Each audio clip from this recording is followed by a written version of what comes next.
Shalom Lachem, Shalom. I'm Messianic Rabbi Zev Porat, and welcome to Treasures in the Hebraic Roots. Today I'm going to be speaking to you about the purpose of creation. What is the purpose of creation? Let's turn our Bibles to the book of Colossians, chapter 1, verse 16. For in him all things were created, things in heaven, on earth, visible and invisible, whether thrones or powers, rulers or authorities.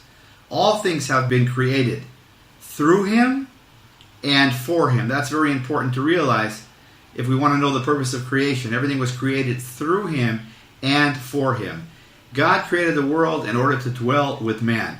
But what does it mean through him and for him? Because God's purpose is for his son, Yeshua, to dwell with his bride. So the purpose of creation is Messiah dwelling with his bride.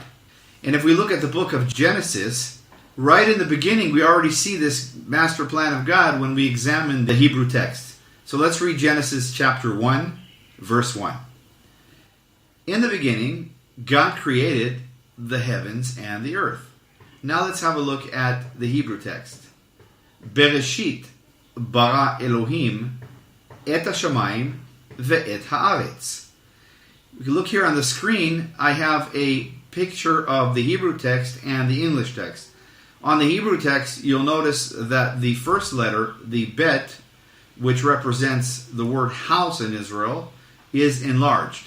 Now, it's not enlarged in every single Bible that you'll find, every translation, but in the original scroll, on a Torah scroll, in some translations, you'll notice that bet, the first letter is not just capitalized, but it's enlarged.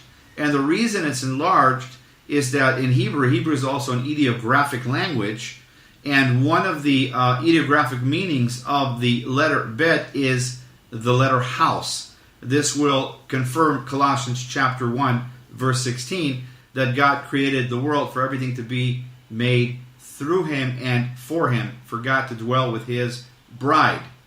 So we see here that the bet is enlarged in the first letter in the Bible, the first letter, the word Bereshit, in the beginning. Now the word Bereshit means in the beginning. That is a correct translation. But it also means in Hebrew, covenant. So God created the world in order for his son, Yeshua, to have a bride in covenant.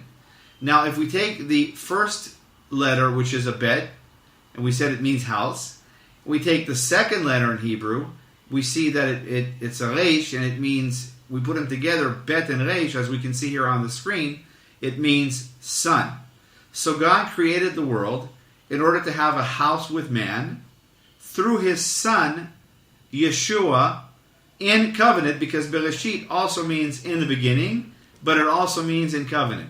So right there, in the first word in the Bible, we already have God's master plan. Why did God create the world? What is the purpose of creation? The purpose of creation is for God to dwell with his bride. Everything was made through him and for him. I pray that this teaching has blessed you as it has blessed me. And may we continue to work together as the one new man, Ephesians 2:15. Work the harvest, bring in that last harvest, bring the gospel back to Jerusalem, and go home. Until next time, I'm Messianic Rabbi Zev Porat, sending you blessings from Israel, B'Shem Yeshua HaMashiach, in the mighty name of Yeshua the Messiah, the Lion of the tribe of Judah. Shalom.